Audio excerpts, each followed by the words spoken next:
Morning, જય માતાજી, જય શ્રી કૃષ્ણ. અમે તો કોમ બોમ પતાવીને પછી બે ગયા. મારી મમ્મી બે મોથું બોથું વાળી દીધું મારી મમ્મી મારું. અને ગાઈસ અમે બનાવવાના હતા આજે રીંગણ બટેકાનું શાક, ભટ્ટા બટેકાનું શાક, સોરી ભટ્ટા બટેકાનું શાક લસણવાળું. પણ કેન્સલ કર્યું, હવે કોઈક બીજું બનાવીશું. કારણ કે રાત્રે મહેમાન આવવાના છું અમારા ઘરે. મારા ભાઈનો ભણ્યો અને એની વાઈફ બે જણ આવવાના શું જમવા. તો રાત્રે બટેકાનું બનશે ને અત્યારે બટાકાનું બનાવું. એટલે કહું એક ટાઈમ નહીં બનાવું તો પછી અત્યારે કોઈક બીજું બનાવીશું વિચારી. અને ગાઈસ અમે દેખો બધું સાફ કર્યું હતા. અને આ સ્વેટર બોક્સ ને એવું તો બધું પડી જ રહે ગાઈસ. અમારા ઘરમાં આ સિચ્યુએશન તો ગમે તેટલું ઘર સાફ કરીએ ને અમે તો એ ના જ જાય. વિચારતી હતી કે સુધારી મેળતો એમ હાલ ગયા ના સુધાર્યું.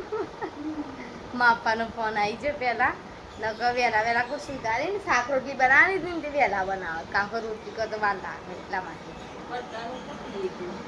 એકલા ભટ્ટાનું શાકના રોટલી, એકલા ભટ્ટાનું શાક લસણવાળું બનાવીએ. ચલો મારી મમ્મી કે એકલા ભટ્ટાનું બનાવે, એક બટાકનું નંખે. ચલો એક શાક બનાવીએ છીએ. અને થોડી મૂળમાં મમ્મી બે જ છીએ તો રોટલી ત્રણ બનાવીશું. 100 રોટલી બનાવવાની ને એક ઉપરની ને એક નેચાની, એક કૂતરાની ને એ રીતના અમે બનાવી દઈશું. એ રીતના તો 10 જેવી રોટલી બનાવી, વધારે નહીં. ચલો મળીએ થોડીક વાર રહી. રીંગણનું શાક ને રોટલી મી એનમાં મમ્મી બેને બનાવી હો. અને ગોળ છાશ કાકડી અને મૂળમાં મમ્મી બે જશું. રીંગણ બટેકાનું શાક છે, ભટ્ટા બટેકાનું શાક. કેવું લાગે છે? મસ્ત. મારી મમ્મી ટેસ્ટ કરીને કહે છે હો. કરજો મમ્મી ટેસ્ટ. સારું છે ગાઈસ, સારું લાગે. લસણ નમકીન બનાવો ને મસ્ત બનાવે. મને રસ્તાની હારતી એવું નહીં આવડે બધું, પણ હું બનાવતી નહીં. શું કહેવું મમ્મી? સારું શાક તો સારું આવડે બનાવતા. લસણ ને એવું વધારે ને સારું લાગે, બીજું કંઈ નહીં. નકર ફીકું લાગે. ચાલો મળીએ થોડીક વાર રહીને ટીવી જોઈએ હવે અમે. કારણ કે અમારા બ્લોગ જોવાના બાકી છે હજુ. કારણ કે આજ તો રોત જ કરીશ. કારણ કે શાક બનાવવાનું હતું એટલા માટે. કારણ કે શાક બને એટલે વાર લાગે, રોટલી બનાવવાની વાર લાગે, કાપડનું એટલા માટે. ચલો મળીએ થોડીક વાર રહીને. ચાલો હવે અમે ઊભા થઈશું. હવે ઊંઘીને ઉઠી ગયા. ઊંઘ્યા જ નહીં ગાઈસ.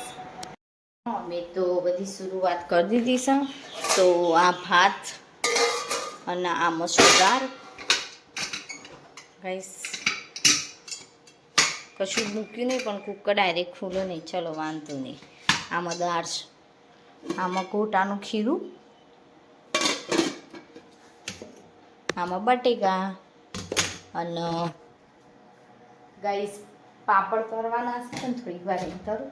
અને દેખો મરચાં ટામેટાં અને છાશ ને કોથમીર બધું કમ્પ્લીટ કરી મૂકી દીધું છે.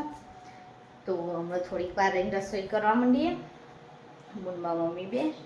તો મળીએ થોડીક વાર રહી. આટલી બધી વાનગી બનાવવાની છે. મરચાં તરવાના છે, મરચાં થોડા ગોટા અંગત ખાવા, ચટણી બનાવવાની છે. ચલો મળીએ થોડીક વાર રહી. પાપડ બની ગયા છે. પાપડ આ ડબ્બા મેં ભર્યા છે તળીને. એટલા નથી, પછી શાક બની ગયું અને ભાત બી બની ગયા. અને ગોટા હમણાં આવે એટલે બનાવીએ. કમ્પ્લીટ કરીને મૂકીશું. અને ડુંગળી સુધારી દીધી છે. ચટણી નહીં બનાવવાની, જલેબી લાસમાં આપવા અને શ્રીખંડ લાવશું. તો શ્રીખંડ હું તમને બતાવું. અરે ઓ ડબ્બા પેપ્સી કેવી પડી છે. ચલો મળીએ થોડીક વાર અમે તાપ થઈ જાય. રસોઈ બધી બની. હા પાપડ અલગ ડીશમાં આવીશું તો